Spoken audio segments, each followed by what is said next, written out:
So you'll notice that the book of Exodus actually starts with the editor redactor making the bridge from the end of Genesis, which was Joseph and all of the 66 others, so 70 people come down and settled in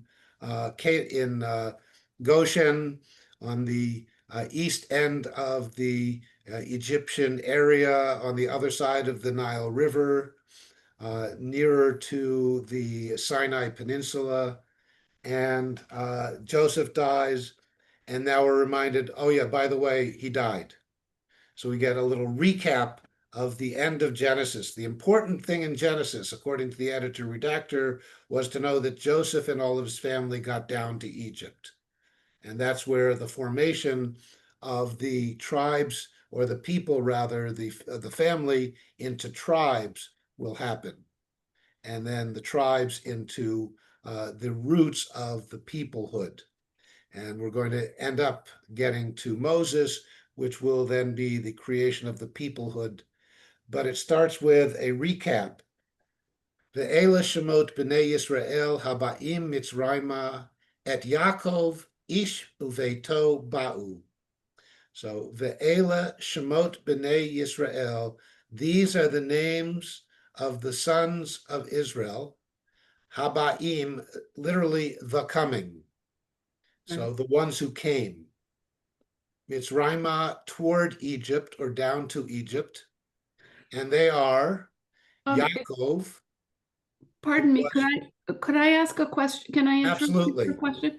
So can you talk about Habaim Mitzrayma? What is that construction? It's not me Mitzrayim. No, they're not from Mitzrayim. Mitzrayim is Egypt. When you put an at the end of a location, it's directionality, to or toward. Oh, okay. Instead of saying Habaim el Mitzrayim, Yep. which would literally be to Egypt, right? They're Mitzrayim, they're toward Egypt. Oh, okay. Oh, that's so in English, we would say Egypt word. Okay. Okay, great. I have a question about Habaim. I mean, I never heard of the coming. It's now a noun? So this verb is so a noun? first, the present tense of verbs generally are also in a gerundive, a noun form. So when we say borei pri hagafen, we can translate it as creates the fruit of the vine or creator of the fruit of the vine. So present tense can be seen as the actor as well as the action. So Baruchim Habaim, we say as welcome, literally is blessed are the comers, the ones who come, which is how we end up putting a definite article, in front of a verb. Mm-hmm. So it says it's both the actor and the action. Mm. So yeah, so it's the comings or the comers or the ones who are coming. And they actually never get to Egypt proper because they settle before they cross the Nile River. They settle over in Goshen on the other side of the future Suez Canal. And that was their boundary. There was a big sign back then that said future home of the Suez Canal. But wasn't Goshen part of Egypt at the time? Yeah, so the Suez goes through Goshen. It wasn't Goshen part of It was part of the Egyptian empire or the Egyptian influence, but they're settled there because no Egyptian wants to go there because that's cattle country. That's the American Western Territory, the Old West, except that in Egypt it was the Old East. Horace Greeley, when the people wanted to go to Egypt to explore the unknown, said, "Go west, go east, young men." So yes, they're coming toward Egypt. And it's the sons of Yisrael, but it's Yaakov when he's the head of the household. even though way back in Genesis, in the renaming of Jacob, the renaming of Yaakov, Yaakov is told, never again will you be called Yaakov. You will now be called Yisrael, except when throughout the rest of Genesis, we're going to call you Yaakov. So that's another part of the multiple stories. But it's Yaakov, Ish, Yaakov, a man. So that would be, again, for the editor redactor, that might be part of the, we're not talking about Yisrael, the legendary founder of the tribes, but we're talking about Yaakov, the man, not Yisrael, the figure. But whatever reason, it's Yaakov Ish, a man uveto, and his household, and his house, ba'u, they came. So now here it's not a noun, it's strictly a verb. So they came, all of them. Now here is a listing of who were they that was the house of Yaakov. And there's going to be an interesting person missing from the children of Yaakov. 2, Reuven, Shimon, Levi, Yehuda. These are birth order children of Leah. 3, we're going to round out the children of Leah, but no longer in birth order because there were the maidservants' children in between. But they're not going to be showing up until the end. And that's Yissachar and Zevulun. And then, not counting Joseph, the only daughter of Rachel who actually comes down to Egypt, Binyamin. So 3, Yissachar, Zevulun, Binyamin. So we have the sons of the 2 wives of Jacob. And then we have in verse 4, the other 4 children of the maidservants. Dan, Naphtali, Gad, Asher. Oh, So who's missing? Joseph. No, Joseph came down, was there already. We're going to Oh. find out. These are the ones who came down invited by Joseph. But of the children of Jacob, who's missing? Is Manasseh? How about Dinah? Oh, Dina. Oh, yeah. Yes. Dinah is not a tribal figure, and so therefore she gets lost from the children of Yisrael. Well, she's a girl. She's a girl. Exactly. He's a girl, yeah. So she can't be a tribal leader. None of Dinah's offspring, of whom we hear nothing, none of her offspring are Bnei Yisrael, are Israelites.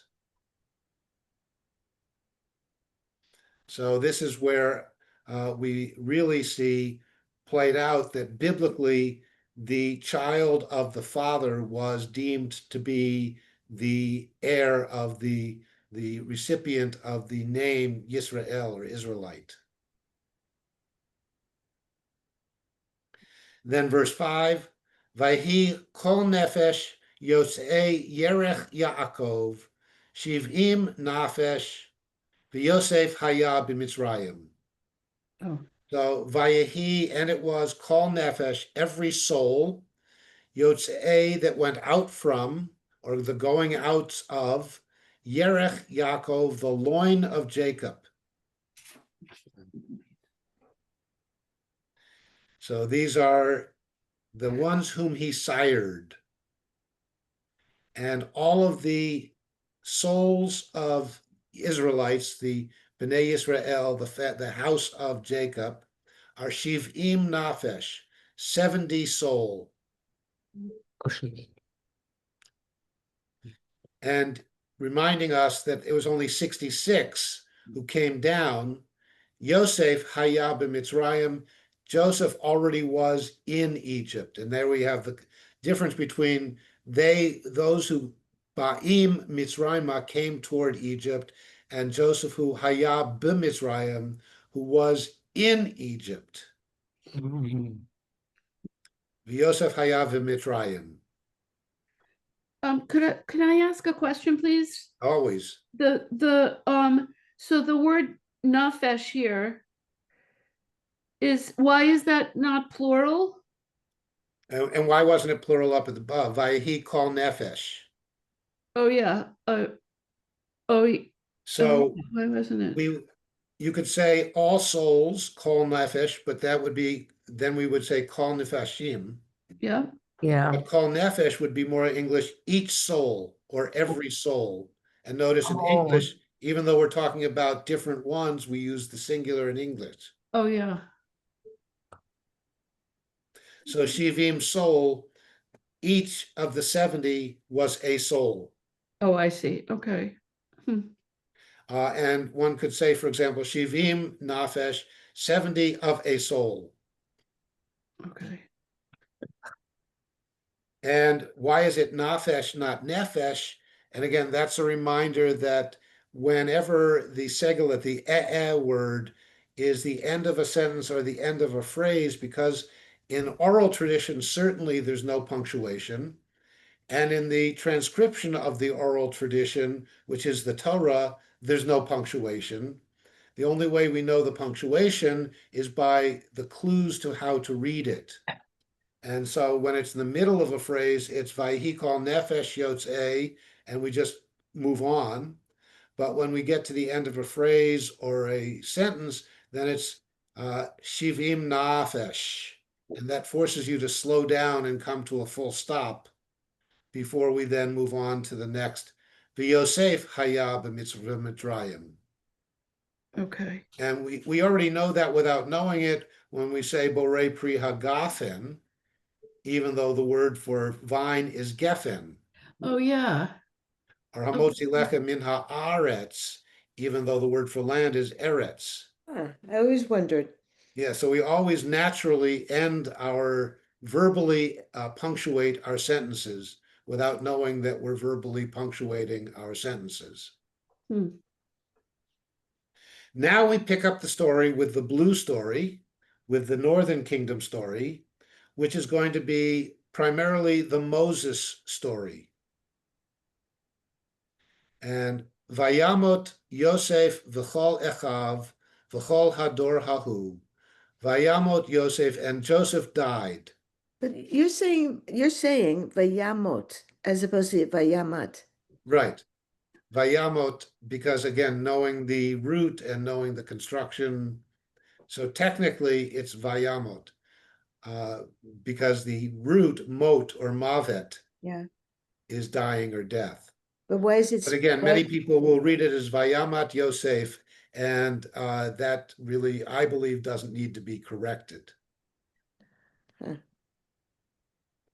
But likely, we really don't know how the oral teachers 3,000 years ago read this. Mm-hmm. We know how the Masoretes, some 1,000 years later, told us they read it. So we've inherited, in a sense, that particular tradition. So Joseph dies, v'chol echav, and all of his brothers, v'chol hador hahu, and all of that generation. Who literally meaning he, but hador hahu would be translated in English as that generation, as opposed to hador hazeh, which would be translated as this generation. So generally, Hebrew differentiates between this and that by using ze or who. Eminent feminine is zot and he. And in plural, so on Hanukkah we sing Bayamim Hahem, in them thar days. In those days, Bayamim Hahem, Bazman Hazeh, then becomes at this time. In those or that time, in this time. All right, so Bayom Hador Hahu, the whole generation dies. his brother, why does it need to say the generation if it's already covered by the brothers? And that would possibly indicate that not only the brothers came down, but everybody who came with them, that is all of the whatever children and grandchildren they had at that time that moved to Egypt, they all die. Hmm. So this isn't a quick thing. Joseph dies, well, that's easy. Joseph died last book. But now his brothers die, who didn't die at the end of Genesis, and their children die, and their grandchildren die, and they keep multiplying. Verse 7, Uvenei Yisrael paru v'yitzratzu v'yirbu v'ya'atzmu bim'od ma'od v'timale ha'aretz otam. So Uvenei Yisrael, the sons of Israel, or the children of Israel, or better, the offspring of Israel, the generation that follow of Israel. And we're given 4 different words for what they did, which biblically the rabbis midrash on when there's more words than need to be, then it's telling us something more than the simple text.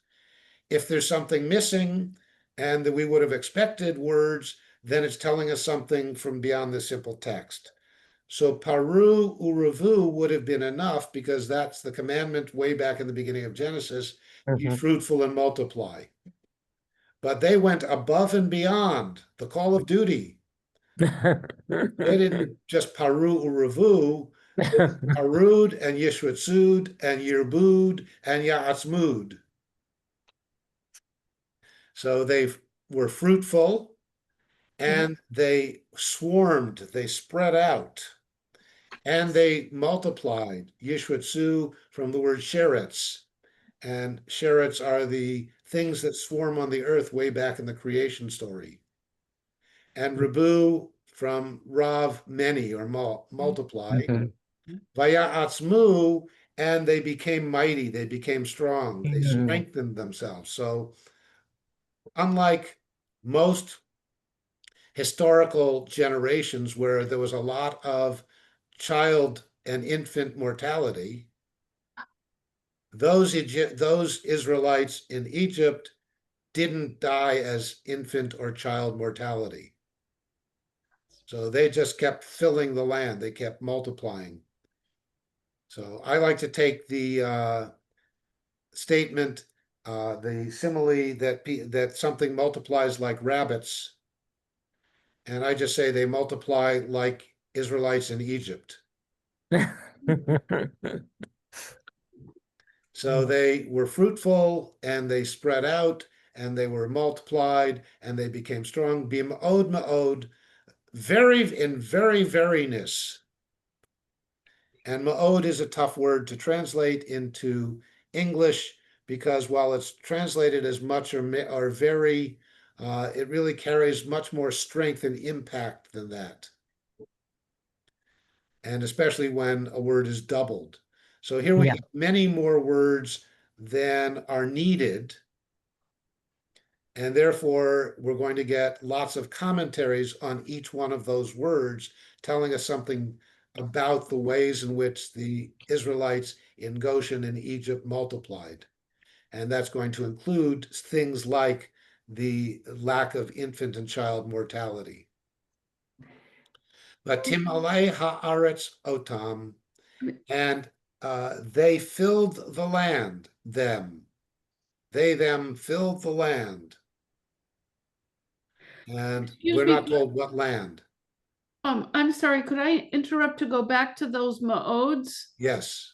So this is not an adjective like we usually like tova. Very good or anything like that. No. This is what is this a noun or this is a what is this? It's a word of emphasis. So, but it's not like it's not emphasis. It's not saying very something else. It's just very on its own. Well, although they didn't just paru, they parud ma'od. Oh, it's reflecting back to all of those Right, other it was reports. Yeah. very Oh, I get it. fruitful, not just fruitful, but very Oh, fruitful. I see. Oh, And okay. very spreading out and very multiplying Yep. and very strong thing. So I see. ma'od to say each one of them possibly. And that's why, again, the Hebrew construction and the sense of parts of speech that we use in English don't necessarily equate directly to parts of speech in biblical Hebrew. Yeah. But for the rabbis, when you have biblical Hebrew, which used ma'od for emphasis or for some other kind of statement, and then doubles that after using 4 words when 1 or 2 would have been enough, Yeah. I we got want it. to make sure that, so possibly, the oral transmitter of this might have read it something like, Uvenei Yisrael paru, vayisritzu, vayirbu. Hayatzmu b'ma'od ma'od. So we would have expected this to be some sort of clue to or inherited oral transmission of how to say it, not just to read it. Right. Thank you. That's interesting. All right, verse 8. Vayakom melech chadash al Mitzrayim asher lo yada et Yosef. So Vayakom, again, like Vayamot, it's not Vayakam, technically it's Vayakom, because the root word kum, getting up. But then got up or arose, Melech Chadash, a new king. Notice he's not Paro, he's not a Pharaoh. In this text, he's Melech, he's a king. And he's a new king, Al Mitzrayim, on Egypt. Asher lo yada et Yosef, who did not know Joseph. Mhm. Now, certainly Joseph is dead, so any new king wouldn't have known Joseph. Mhm.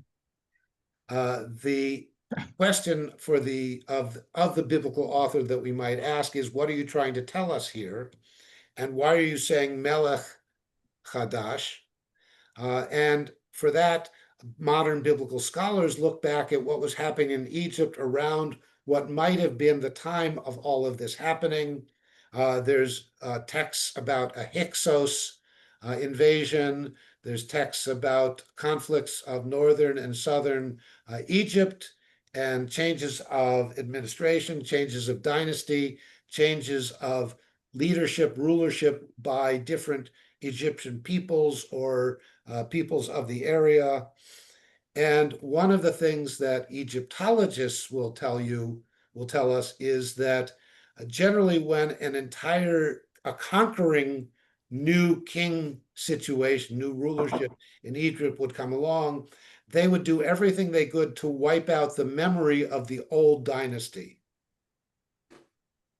So this would have been then a new king who, it was not so much did not know Joseph, but did not want the story of Joseph known, Oh, because he didn't want anything of the previous dynasty that he had overthrown known, so that all allegiance could be shifted to him. But he's later called Pharaoh, isn't he? Later, right now, we're in this story, he's a new king. But couldn't that just be the wording that was used uh by the Ezra to do this? Well, not Ezra, because this is now an inherited text that Ezra has. Mhm. So that was the wording that was used by the Northern Kingdom, or the whatever Levitical author of this section was.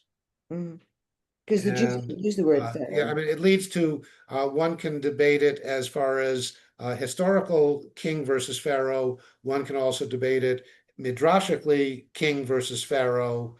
And in fact, we have all of those available to us. Mhm. What we don't have is any annotation or footnotes by the actual biblical oral author of why they chose what words. Mhm. Yeah. But the idea would have been Hmm. when one attempts to become an authoritarian figure, one does the best one can to change history Oh, have you or lived to with us? remove any history that counteracts one's Yeah. own vision, which of course never happens in our day. No. And Orwell knew that as well, as did every dystopian author. In any case, the new king arises, verse 9, Vayomer el Amo, and apparently, according to our text, this new king's first act, after wiping out the memory of the previous dynasty and all relations that the previous dynasty had to any people, including people on their own border, his first act is Vayomer, and he said, El Amo, to his people, Hine Am B'nei Yisrael, Rav Atzum Mimenu. He said, behold, a people, the children of Israel. So he's getting rid of Yosef, but he's not getting rid of the name of these people. Rav Atzum, multiplied, many, the Atzum, and mighty, Mimenu, literally from us. And the biblical construction, when you have Mimenu, it's usually used in what in English we would say compared to. Oh. So here on our border, these Bnei Yisrael, these descendants of Israel, these Israelites, are multiplied and powerful. They're many and more powerful than us. Is the word Rav many? Yes, Rav is many, but like in Yirbu, be multiplied. So they've multiplied. They're multiple and many and powerful. And they're more and stronger than us. 10, Hava nitchakma lo. Hava is generally in English translated as let us. Oh. It's an introductory word in Hebrew saying, here comes something you really want to pay attention to. As in a song, Hava Nagila. Yes. And what does Nagila mean? Nagila is we will be happy.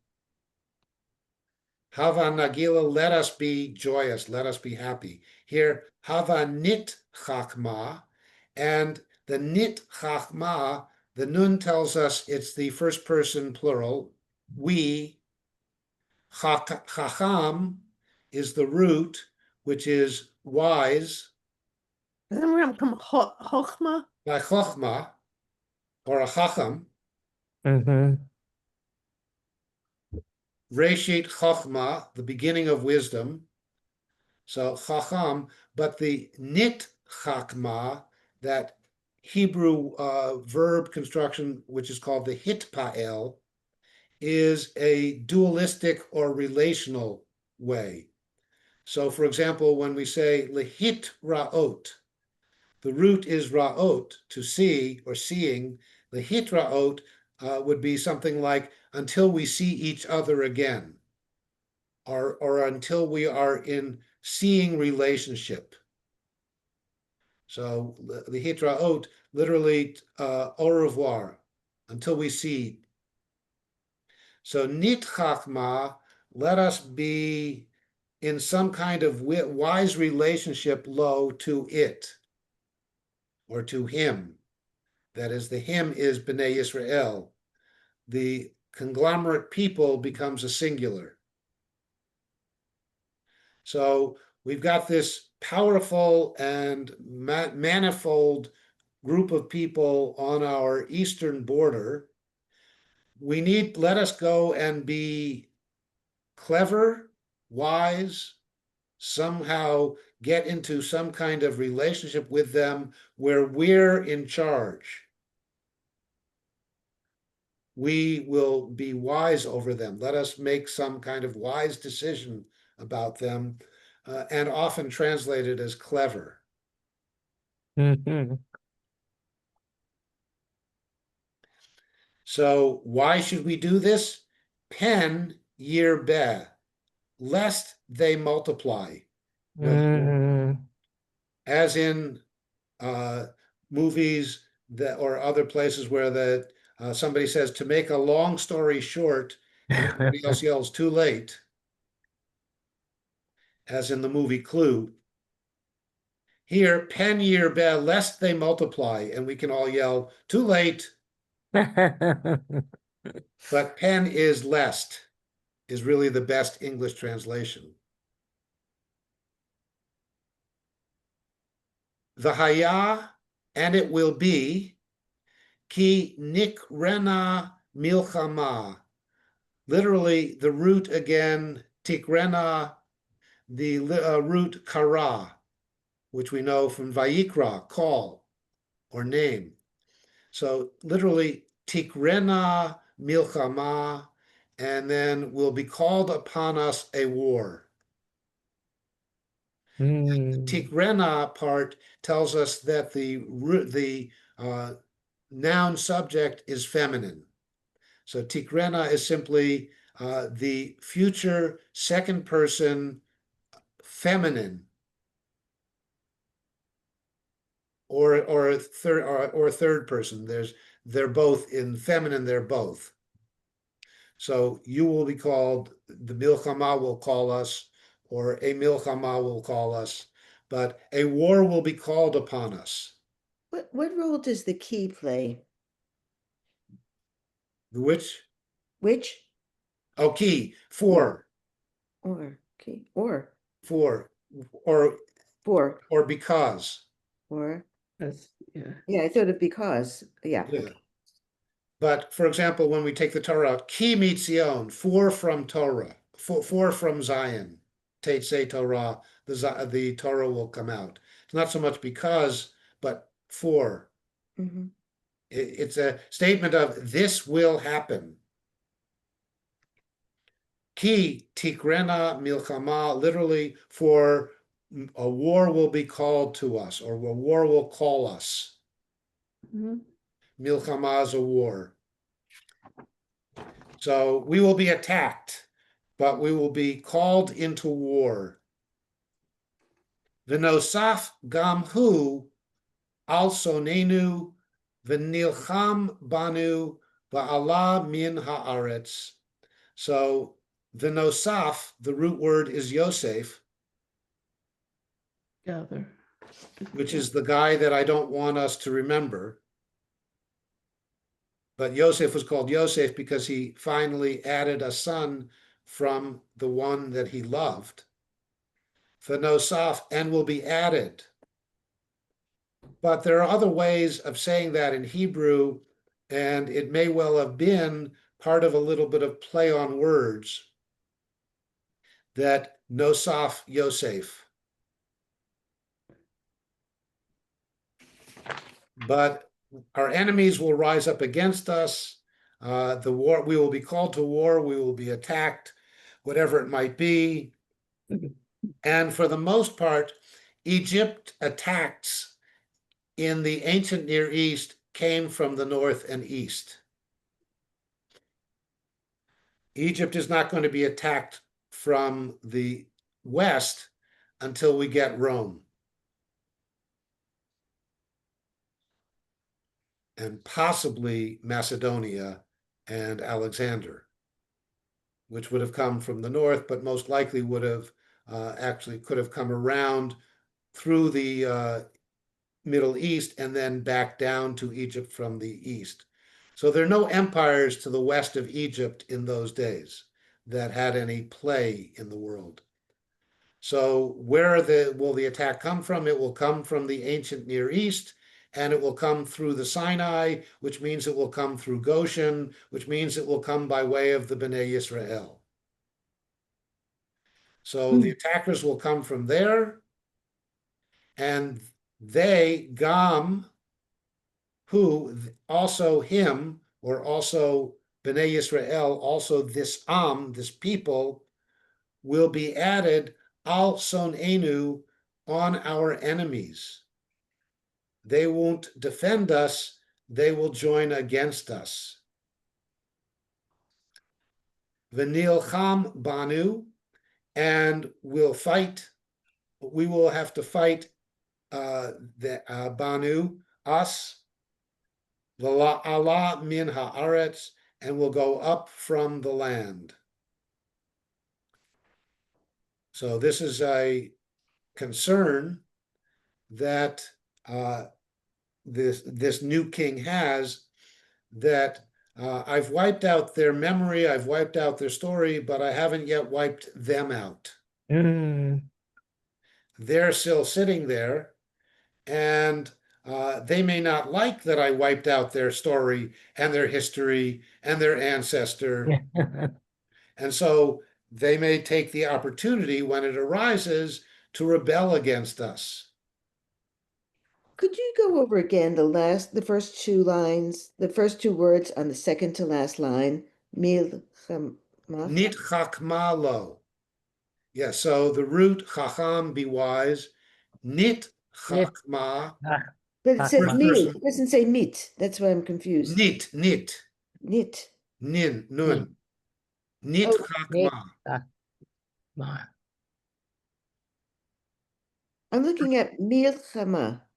Oh, milchama. Oh, that's the word for war. And is the Vanilchama related to that? It looks like it's the same root. only- Milchama is a word all of its own. The root is milchama.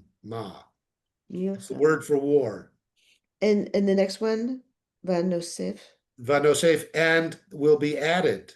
Gamhu, he, that is the Bnei Yisrael, will be added al sonenu, on our enemies.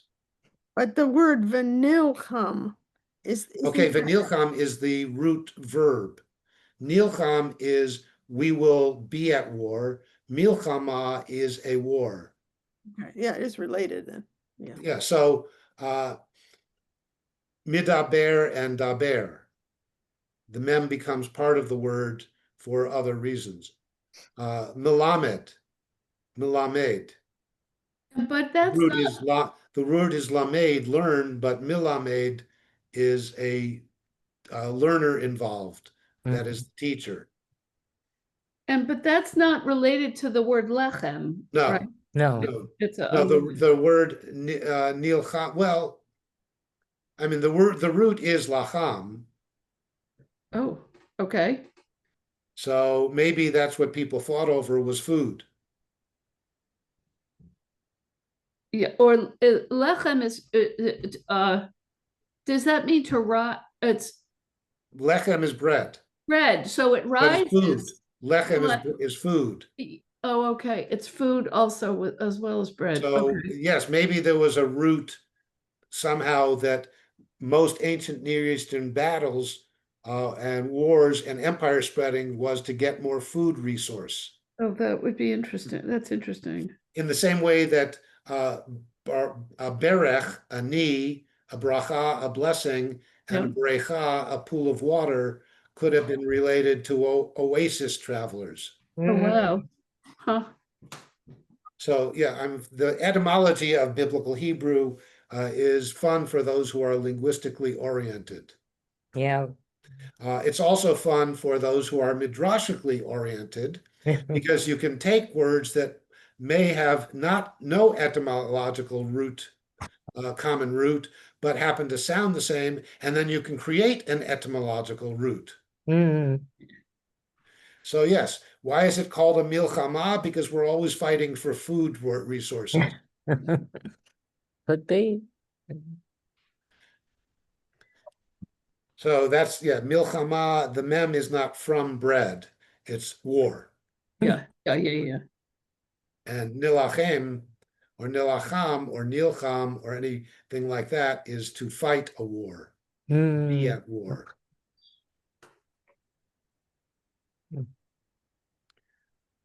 So that's where we are now. And we have no time frame here that we can attach to. How long does it take for 3 generations to die out, who are called a generation? So when there is a family of parents, children, and grandchildren, what is the generation? If you were to say that all of the baby boomers died, which will happen at some point, some 50 to 100 years after 1964 or so, does that mean, and then you say, and all of their generation, if you add that to the baby boomers, would that be those who were born as baby boomers or those who were born as baby boomers and lived with baby boomers? Hmm. So when it says all of his brothers died and all of that generation, what are we saying by that generation that says something that's not said by all of his brothers? Maybe you have to add another 80 years. Exactly.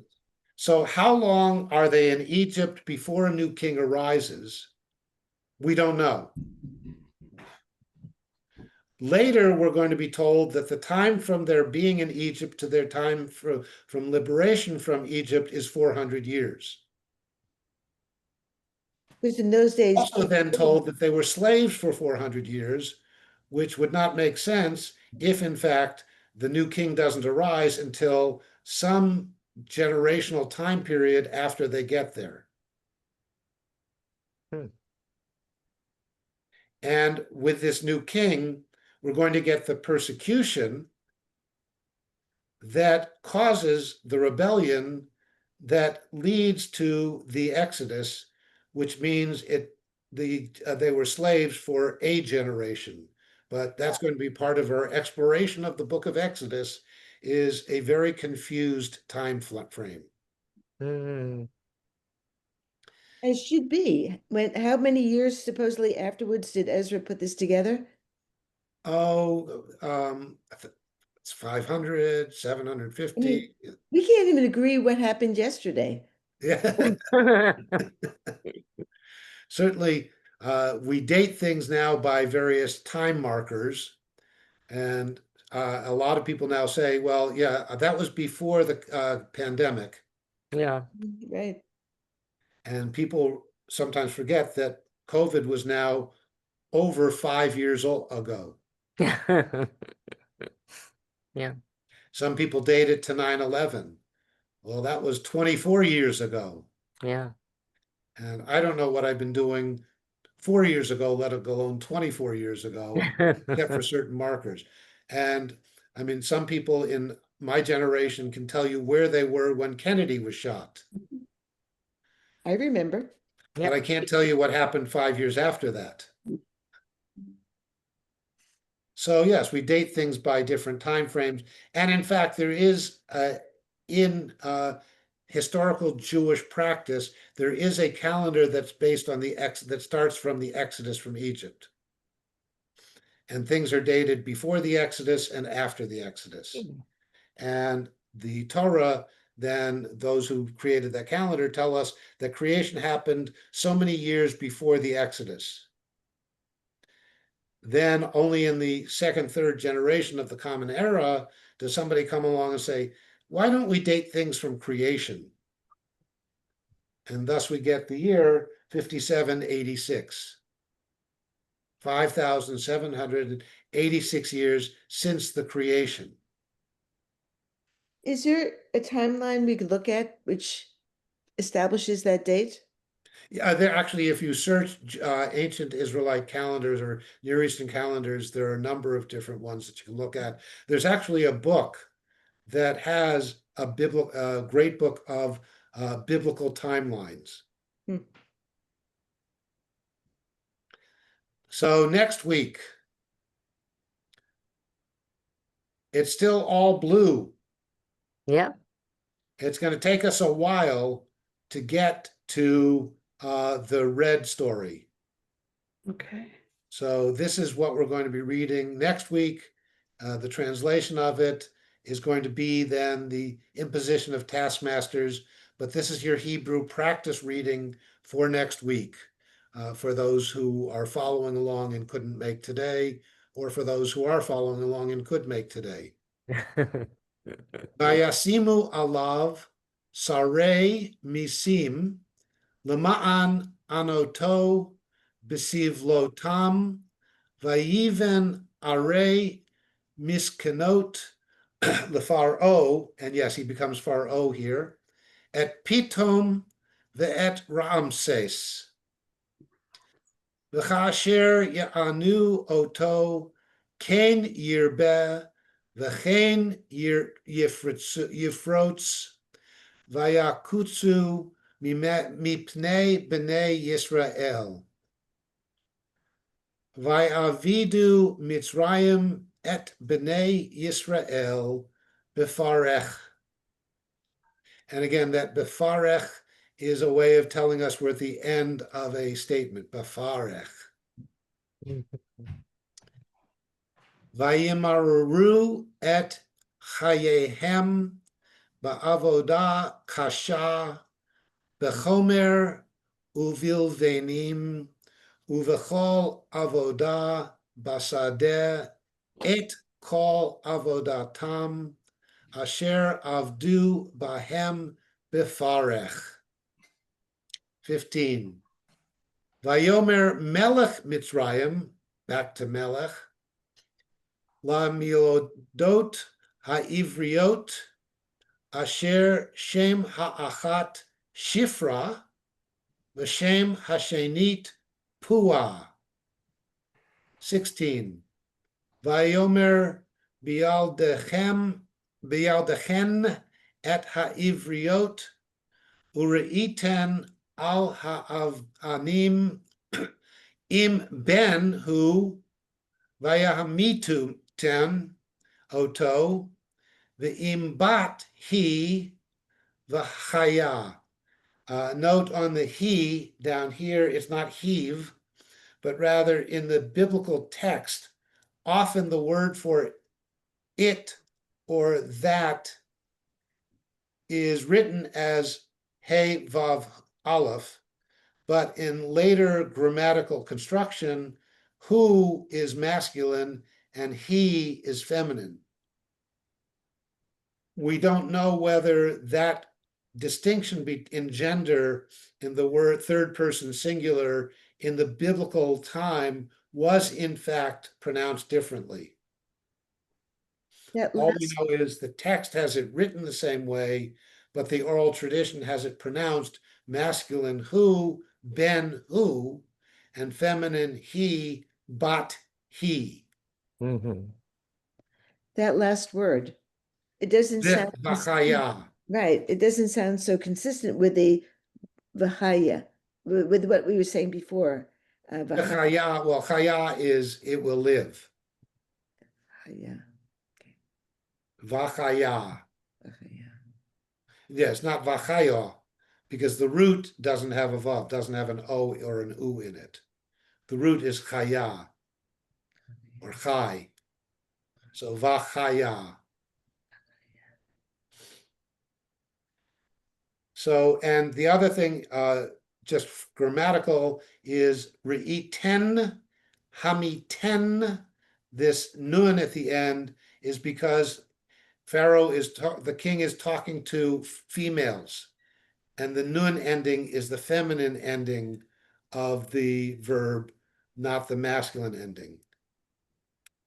Hamitem would be they masculine or you masculine, and re'iten is feminine. And yaldechen. So this is all feminine stuff happening. Which we haven't seen very much of. Which we don't see very much because nobody's talking to the women most of the time.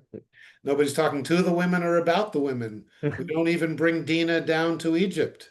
No. But here, Shifra and Pua, they get a talking to by the king. Mm. So we'll talk about a variety of aspects of that text including one of my favorite discussions to which there is no real resolution, I believe, and that is the Ivriot, the Hebrew midwives. Are these Hebrew midwives or midwives to the Hebrews? Oh, Are Shifra and Pua Egyptian midwives to the Hebrews who are interesting. being called to Pharaoh to do something? Mhm.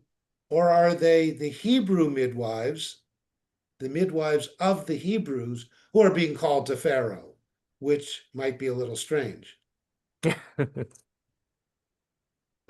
So that's it for this week. Well, Rabbi Sam, I'd just like to say